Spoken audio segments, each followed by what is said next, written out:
Hey everybody, Max Prime, Karissa J. We're back. We're talking about the epic Crisis on Earth X crossover that has taken place tonight. This is the live review that we're doing. We're going to discuss part one and part two that just aired, which was Supergirl and Arrow back to back.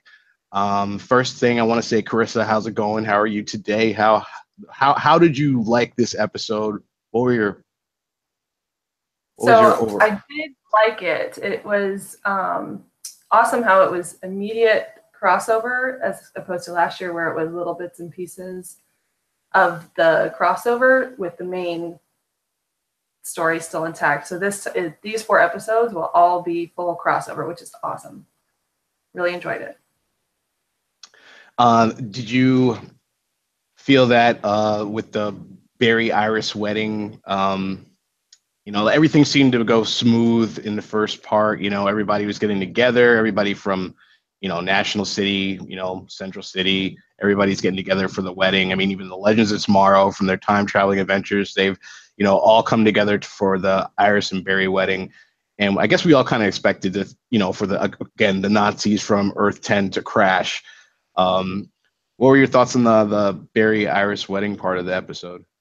So I think that they set it up really nicely with everybody getting the invitations and being like, well, hey, we've got this wedding to go to.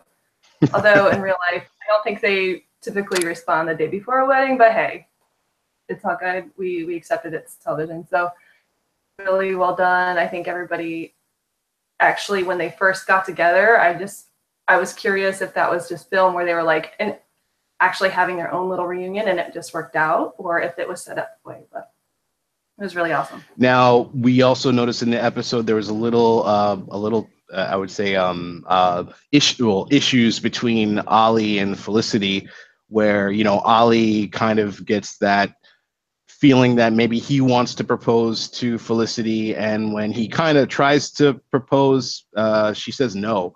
What was your? For all to hear. So I think it's funny. I think that I'm the one that's like constantly like, it's not in the comic and all that. But I think that when she actually said no, you're like, wait a second. Aren't you the one that like constantly wants to be with him and be with him forever? So it was just kind of like, wait, what? So I didn't like the Yeah. moment, but I guess it's good to keep the story going. And then we had the ongoing issues from the Legends of Tomorrow show with, what I'm going to say, Firestorm. The breakup continues. Like it's been like a struggle every single week. We get that, emotion between, which it's hard to see them like actually, like we know Victor Garber's going to leave the show, but as far as for Yeah. Professor Stein, Jax, Has a daddy moment where he's just like, I didn't think about not having you around and all that kind of, kind of a soft moment. So I thought it was sweet. It was like, they didn't set it up very well prior, but I think that the moment was really, really sweet, really tender. and I was surprised that like Cisco was able to come up with the formula. Cisco and Harrison Wells or Harry like came up with the formula to And separate them. Caitlin. And Caitlin, I forgot about Caitlin. Um, so then Earth 10. We have Earth 10, which again is the home of Overgirl. DC Comics, it was home of Overman, the Nazi regime, where basically the Nazis won World War II, and that Earth has been completely taken over. It's full Nazi regime. The Third Reich has taken over everything. So their goal, we didn't know what their goal was. They just attacked the wedding completely. We didn't expect like Dark Arrow and a lot of the other like Nazi, the you say the Nazis from Earth 10, they really have this like main like, everybody's weak. You're weak, you're a superhero, you're weak. It's like they know all about our heroes and everything already as they've been apparently studying them, right? Right. So they So know about them, everything, all their weaknesses. They know that they fed right into it with Tommy coming back and then eating right into Oliver's heart. And he's like, man, he's like, you're an idiot right off the bat. So it was just like, oh, okay, this is how it's going to go. yeah. And then we have That Supergirl was fight Overgirl. We had, Dark Arrow, Green Arrow, the Flash versus, the Reverse Flash, or and it's an interesting note that Reverse Flash kept saying to Barry that oh, you've killed multiple versions of me, and that was an interesting thing to say, because obviously maybe he's traveled through the Speed Force, again, travel. We know all the speedsters have open portals and traveled through time. They've traveled through the multiverse, so obviously he must have been aware of the Flash and his encounters with other Eobard Thawns, if you will, right? Right, exactly. And which time frame is he really from? Is he from the same 53rd, Earth X that they are comparing it to? So, I mean, since they can travel through these times and places, then maybe it's not maybe the same Earth X. I don't know, but that could be more coming. And then we also had that nice, well, nice, let me rephrase. We had that interesting meeting of Sarah, which is the leader of the Legends of Tomorrow, and Alex from Supergirl. And they kind of, hit it off really quickly. We didn't see that coming though, right? They instantly, they're like, oh, we're going to put these two girls together. Like, it was just like easily, but well done either way. Yes, and I had tweeted out there earlier that I was like, Sarah, isn't a player; she just crushes a lot. Is that a bad joke? But no, it's good. That's perfect. Yeah, right, so that happened. So ultimately, we find out, part one, finishes. That was the Supergirl episode. Part two begins in the Arrowverse and everything. Let's not forget too. We forgot to mention that Prometheus, the Nazi version, was Tommy Merlin. Yes, exactly. And there was a lot, and there was a lot of emotional impact when, Arrow or Ollie was kind of expressing to him that his Tommy died on his Earth and everything, and it was such a harsh moment for him. And this Tommy, or this Nazi version of Tommy, kind of plays him for a fool, calls him weak, and then basically kills himself by taking a pill. Right. That was kind of harsh also for Ollie, already dealing with this dealing with seeing a dark version of himself, and then also seeing a former character back to life that has such a close emotional tie with him, right? That was really tough. Apparently they're still even on Earth X, so that was good too. But he's just like, that's not how our Earth works, and you're weak, and bye. That was it. It was a short scene, but it was impactful. And then we didn't see a lot of Cisco after that, because wasn't Cisco knocked out? He was knocked out. He's unconscious. Yes. Yeah. Hopefully more tomorrow. So they lost their breacher. So they lost their main breacher. Because it seemed like at first they kind of had an advantage on them, because you had Cisco, he's a breacher. You had Killer Frost. You had Heat Wave. You had White Canary. You had Firestorm. Then you had your main three: Supergirl. Arrow as well. Adam, by the way, no Adam to speak of whatsoever. Who? Adam. Oh, the Adam. Yeah, where is the Adam? He's not even here. Don't know what's up with that. Maybe he'll appear. But remember, didn't they say the Wave Rider was in prehistoric time, literally or something like that? Didn't Jack say that when he was repairing the ship, where he's like, oh yeah, the Wave Rider, yeah, it's no, it's in the Stone Age. That's right. Yeah. So maybe that's where the Adam and Steel, remember, Steel, Okay, fair enough. Yeah, I was gonna say where's oh my gosh, so they're all missing. So maybe they'll come and save the day. Who knows? ISIS, come on, where are they? So towards ISIS Zara. Towards the middle of the episode, we find out, huh? I said you're too official, Zara. I know. I'm sorry. I'm too comic book official. Please correct me.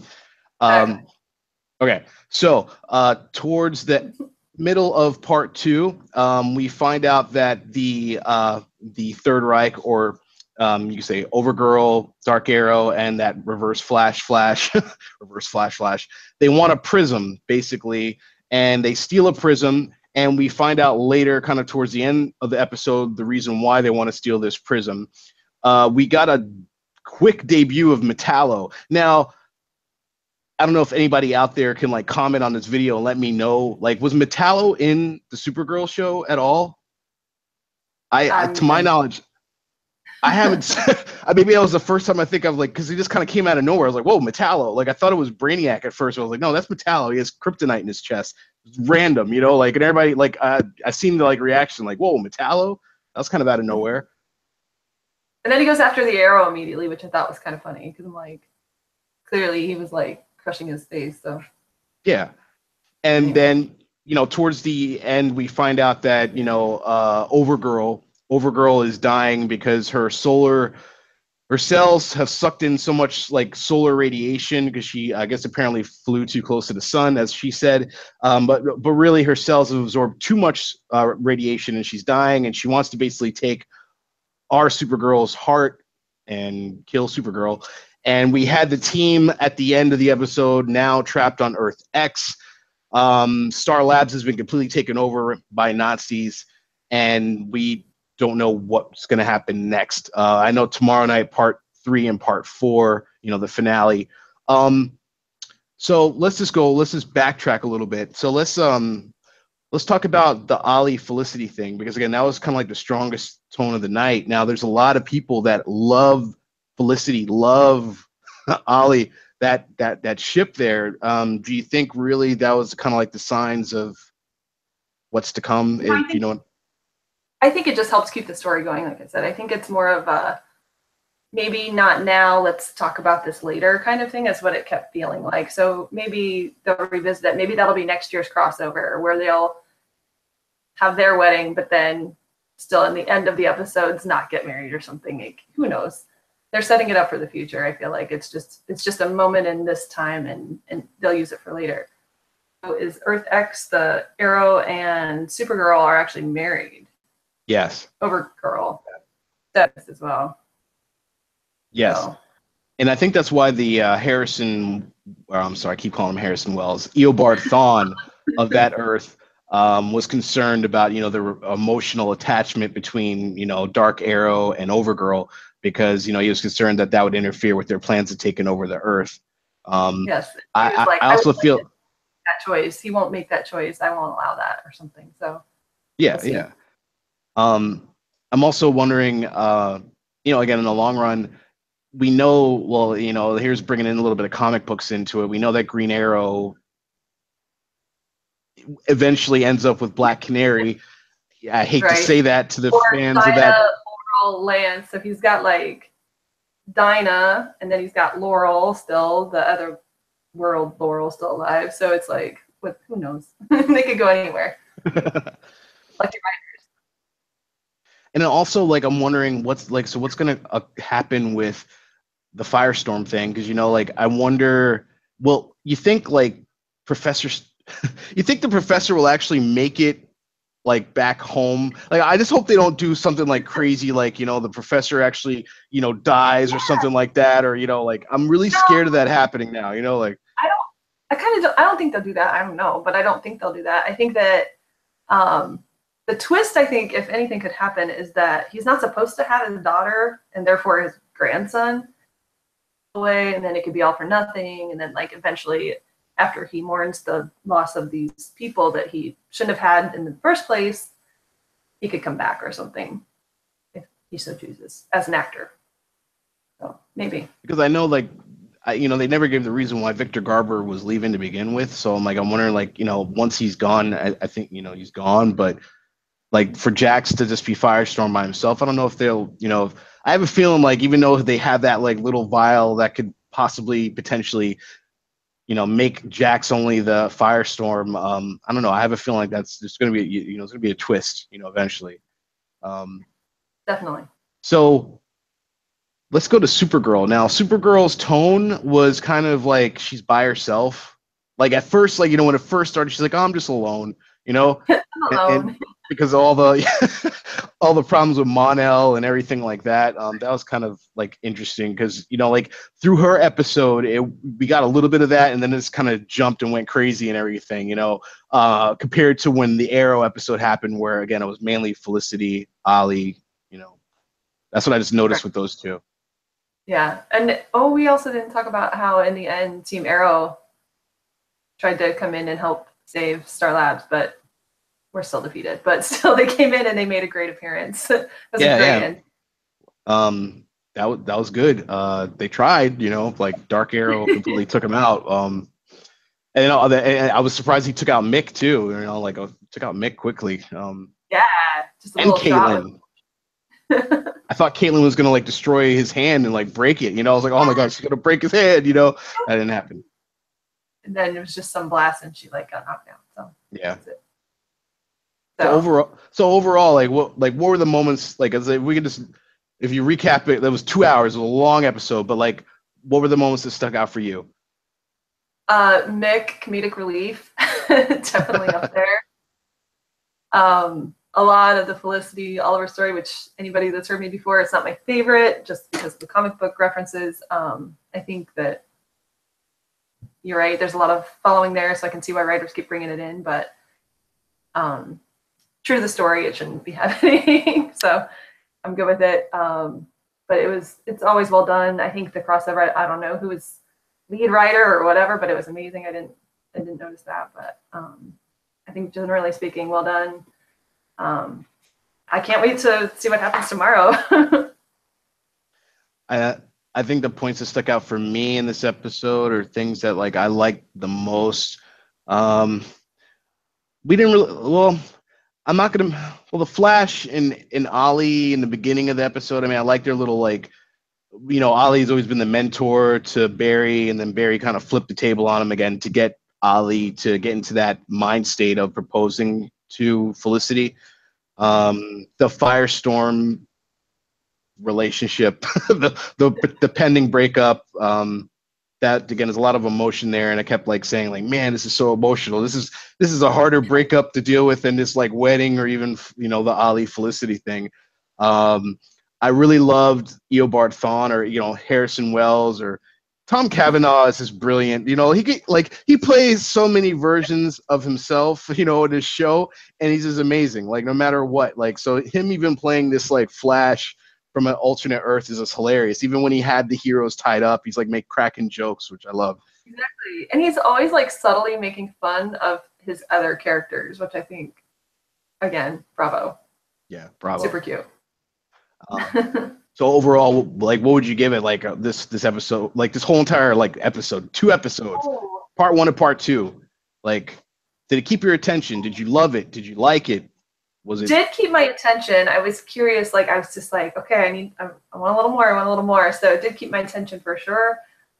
I'm gonna have to go like a 7-8, just because I didn't get the like wow factor that I usually get from each individual episode. Okay. But pretty good. Yeah. I'm gonna say the same. Only like I just noticed a little. I'll give it a 7. I just noticed that they didn't pour on, because you remember the last year's theme of the crossover was that you had 4 individual nights, you had 4 individual superhero shows. Each show influenced the crossover by the tone of that show. So Supergirl had its influence on the first part. Arrow, you had the darkness of the Arrow show. Then you had the Flash, and then Legends of Tomorrow.